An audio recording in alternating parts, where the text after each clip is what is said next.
Okay, the metallic onslaught is now, as we like to say. And today I am talking with Marta Gabriel from Crystal Viper. How's it going? Hi, Randy. It's all good. Thank you for having me. Oh, no, I was actually pretty excited when Joe said that this interview was going to be available, because I was actually meaning to ask him if you were doing interviews, because we get advances of the albums at times, and I've actually heard the new one, and I love it, and I've been actually hoping I could talk to you about it. Well, thanks a lot. So nice to hear you like it. It's great to hear that you like the album, because we are very proud of it. We put so much heart and effort and everything and passion to record this one. So yeah, it's a double pleasure, to have it released and to hear that someone like it. Yes, it fits in with my own personal preference, because everybody's got their favorite styles of metal, and I've always been a fan of the more power metal, the vocals, just the epic. You guys represent that really well. Yeah, exactly. So, everyone has its own taste in music. So, what can I say? You can be the sweetest orange in the world, but you can always find someone who doesn't like orange juice, right? So exactly. Yeah. Yes, it's very, yes. You summed that up very well. I like that. Our show is very diverse. I mean, I have the stuff that I like, but one of our other co-hosts, Rick, he's more about the death metal and the growly and the brutality, and I like that well enough in its place, but it's never been my own favorite, But I also like different genres of metal and of music in general. With Crystal Viper, we play classic melodic heavy metal, but I also like death and black metal stuff, thrash metal, and so on. Glam rock as well, but classic heavy metal takes special place in my heart, Fully understood. So, what else can you tell us about the new album? Where were you? I'm stumbling. Where did you record it? Well, there is also a lot of interesting things around the Cult album. First of all, it was the first album in Crystal Viper history that we haven't recorded in the recording studio. In last year, when we got back from a short tour, from German tour, it was in February.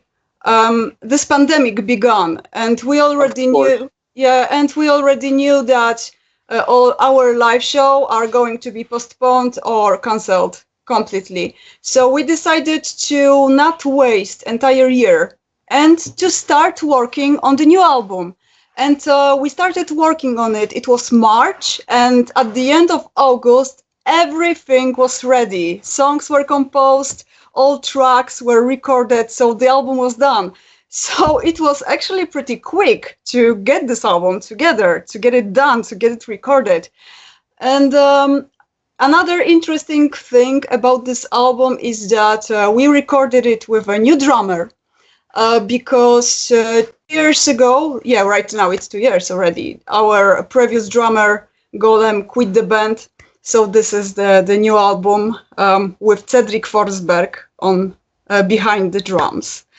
And, it was weird. It was weird to record it at home, because when you are in the recording studio with your bandmates, and so when you can feel this climate, you can feel it in the air that you are working on music, that you can focus completely on music, on recording songs. You don't think about other things in your life or what is going on outside the studio in general. When you are recording at home, it's a little bit different. Of course, it's also a pleasure to work on music, because this is what we love to do. But it's completely different, but it's not very cool to record at home in a way that when I'm working in the studio with my bandmates, I have this feeling that I'm working on music, which is my huge passion, with my good friends. You know, I can share this passion with them because in Crystal Viper, except being just a bandmates, we are also good friends. We like to hang out together, to spend time together, and so on. And right now, we are in the moment that I haven't seen them since last February. So it's almost a year. Of course, we stay in constant touch. We speak we speak with each other almost every day, be it on Skype, on Messenger, on the phone, and other things like that. But it's not the same. But I'm really happy and I'm glad we were able to put this album together. Good deal. And let me add something else, because I didn't explain you one very important thing. We weren't able to meet in the studio because we live in 3 different countries. In Poland, in Germany, and in Sweden. So I actually forgot to tell you the crucial thing. Why we haven't met it in studio, because borders were closed. It was impossible to travel behind different countries, without the risk of being under quarantine or to lose a flight, because flights were also canceled in the past and so on. Mm-hmm. So also for this, that's the reason we have no band photos for this album. We have no music video, because it's still impossible for us to meet together in one place, the entire band, and to shoot the video or do the photos. So yeah, it's not cool, but we are waiting for a moment that we will be finally able to meet and to do something together. Yeah, that would be amazing. Because I'm not sure what the status is where you are, but I know here in the States they're projecting that we could be seeing live events again, possibly in the fall. And I'm just here keeping my fingers crossed and hoping things work out, because last year was difficult, and I miss going to live shows, and like music has been one of the things that's actually kept many of us sane, and it's always good to know that bands are working on new projects in the downtime. Yes, of course. I believe it's difficult for everyone, both for music fans and for musicians, and also for companies that are in a kind of a way connected, in general with music business. So it's difficult for everyone, but yeah, fall doesn't sound very optimistic for me, but at the moment, I know most important for us is to stay safe, to stay healthy, to take care of our families and friends and so on. And let's hope that it will happen soon, that we will be able to travel and to play live, especially because after we released our previous album, Tales of Fire and Ice, it was at the end of 2019. We played only 8 live shows after the album was released and the pandemic began. So it was impossible for us to promote the previous album. So that's the reason this pandemic was the main reason that we started to work on the Cult. But and that's why I hope that this pandemic will end very soon, so we will be able to go on tour with this album, because after the previous one we didn't play much. Yes, I'm definitely hoping a lot of that can. It just, I'm hoping on a number of levels that cooler minds can prevail here, and life can get back to some semblance of normalcy. So as far as, it's like projecting out, not, like I said, not knowing, what the situation is in Europe right now, as far as, and I'm sure it differs from country to country. Are there potential live plans being put together, like tentatively booking anything? Yes and no. Some bands already announced that they are not going to play at all in 2021. And they are announcing that everything is rescheduled to 2022. Some booking agencies and bands are doing their best to make it happen, to play this year. But no one really knows what will happen because the situation here in Europe changes from week to week. For example, as far as I know, Spain has their borders closed right now. You cannot travel from Poland to Germany without making two tests or something like that. I'm not sure if it's still like that because we are also receiving so many different news from so many sources, and sometimes I'm not even sure if the news that I read are real or not, or if they are still actual, because everything changes so fast that sometimes I'm even, I know only some old news while there are some news, some new ones. So yeah, you never know what will happen. And for example, our tour has been rescheduled 2 times already, and it's a tour with Wolf and with Raven, and I hope we will play it this year, but I cannot be sure about that. Because, like I said, no one knows what will happen. That's weird, actually. You cannot control. You have no control. We have no control of what is going on right now. We certainly do not. So we've talked about the new album. Any favorite tracks that you're looking forward to playing when you are able to play again live? Well, I cannot wait to play The Cult. The title song from the album, and let me think. And I know it's almost like asking you to pick a favorite child. It's not really fair, is it? I really like The Cult, and I also love Down in the Crypt. The Crypt. Yeah, and those two probably are my favorite. Maybe also The Whisperer in Darkness. Whispers from Beyond. Whispers. I'm saying The Whisperer in Darkness because it's a title of Lovecraft story, and I'm still sometimes, instead of saying the title from the album, I still remember the story that inspired me to write a song. I know how that goes, and I love Lovecraft myself. So there's, I think, 2 or 3. We have a few Lovecraft fans on the show, actually. So yes, we channel Lovecraft quite a bit, actually. Yes, there are a lot of, and I know a lot of people who loves Lovecraft, and I have many Lovecraft maniacs here between my friends. The impact Lovecraft has on the pop culture is it's amazing, And, it is.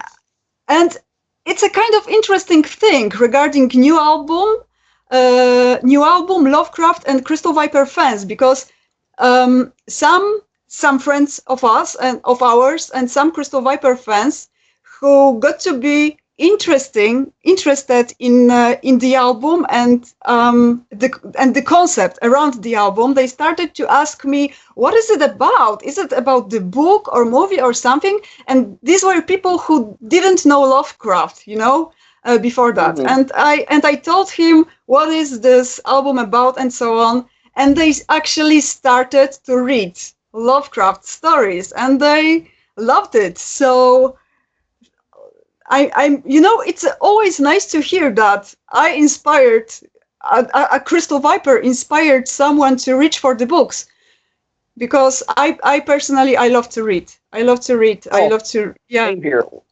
Yes, and it's very nice to hear that somebody started to read books because of your music. That's fantastic. Yes, no, it's a good feeling when you can turn people on to something new that they haven't experienced yet. And I mean, it's like I have a wide variety. It's like I love horror, I love fantasy, a little bit of sci-fi here and there. But it's like Lovecraft, Neil Gaiman, Stephen King, just Tolkien. It's all good. It's like there's so much great literature out there. Yeah, yes. I wish I could read it all. I really. There's no time. We would spend a lifetime on reading, but it's not possible. So. Sadly, it's not. You have to pick and choose. but so far so good.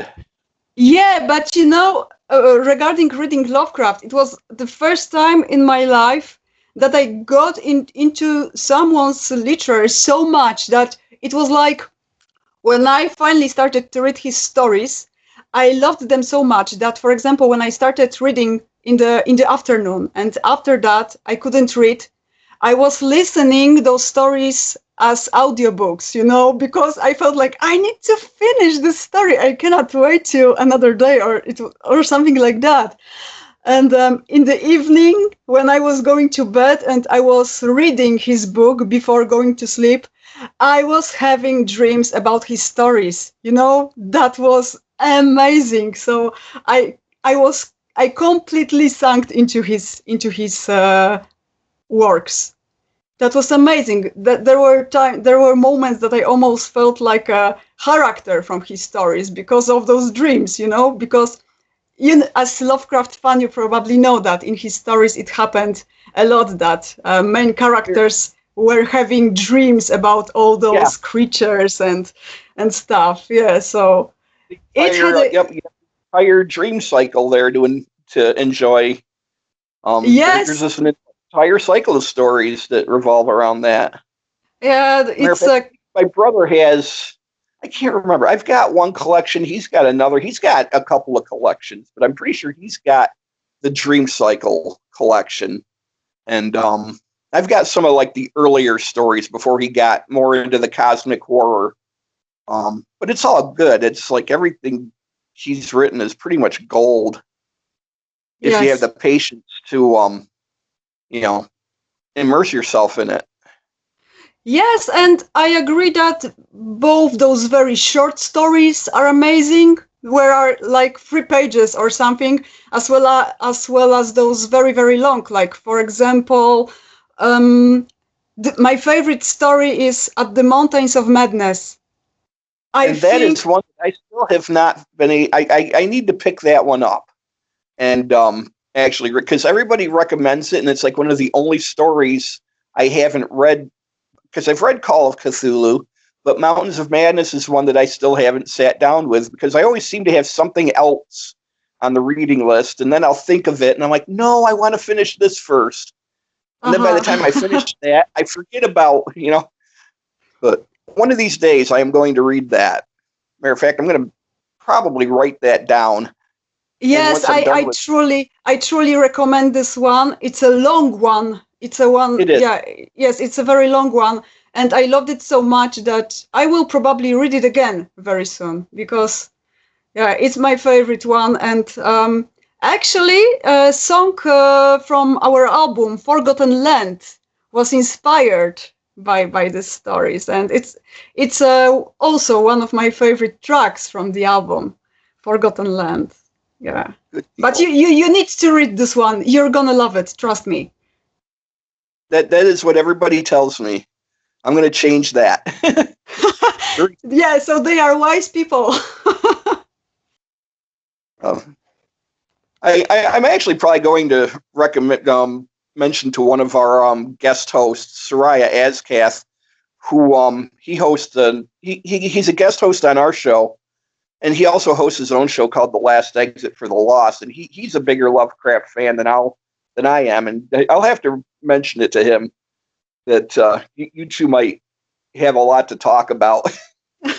But we're approaching. I'm not sure how much time you had allotted, but we're closing on a 20-minute mark here. So, did you have anything else you wanted to share before we depart? Well. Yeah, I would like to add that for the very first time, we will release 2 versions of one album. The regular version with vocals and so on, and the second version is entitled Shred Version. It's a version of the album without vocals, where all tracks are instrumental and all vocal lines are played on guitars. So except instead of vocals, you have guitar solos, guitar harmonies, and so on. So we wanted to do something in Steve Vai and Malmsteen style. So if there are people who like this kind of metal albums, I really recommend it. And even in Crystal Viper, and even inside the band, there is already a joke about this album that if there is someone who doesn't like my vocals, he can finally listen to Crystal Viper. Yeah. No, that's that is good to know, and I would definitely be interested in that myself. I just I love a good instrumental, and to hear, the songs interpreted in that manner, I think that would be really cool.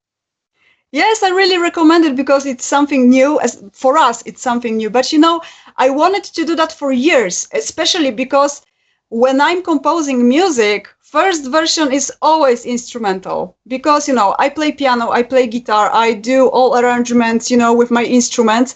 And the vocal line is actually the very last instrument that I add to a song. I compose all vocal lines on piano, so you can hear the main melody of the song. So this is what I always wanted to do, and we finally had an opportunity to release an album with this format. So yeah, I really recommend it. It's something cool to listen. Hope you'll like it. Good deal. Well, with that being said, I think this is a good place to end. Thank you for taking the time with us today. So Crystal Viper, the name of the album is The Cult, and it's out February, what's the date again? 29th. 29th, okay.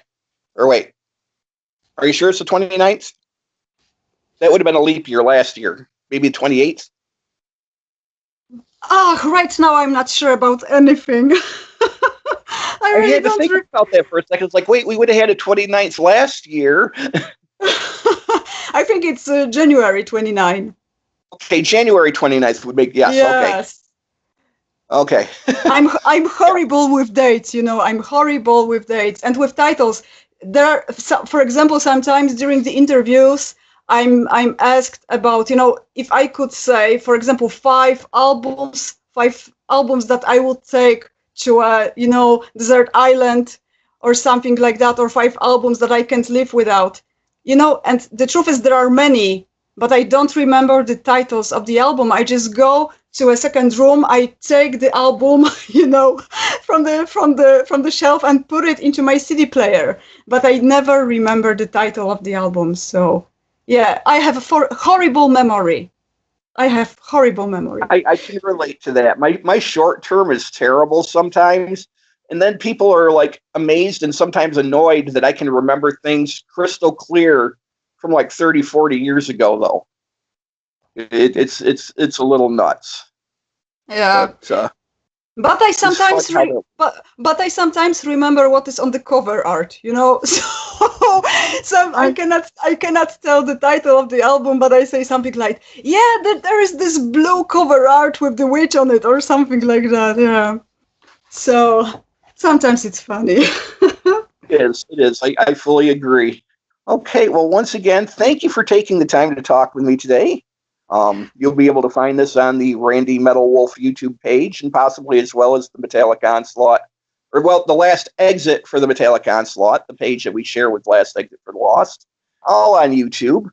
And I'll be sharing accordingly on my own Facebook page and other areas.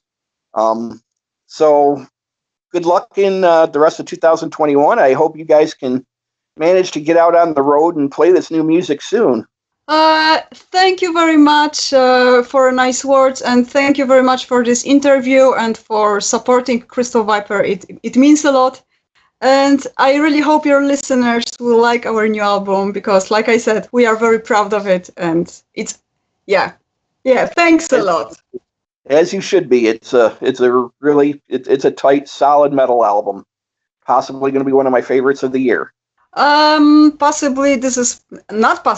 is for sure my favorite album from Crystal Viper. So good deal.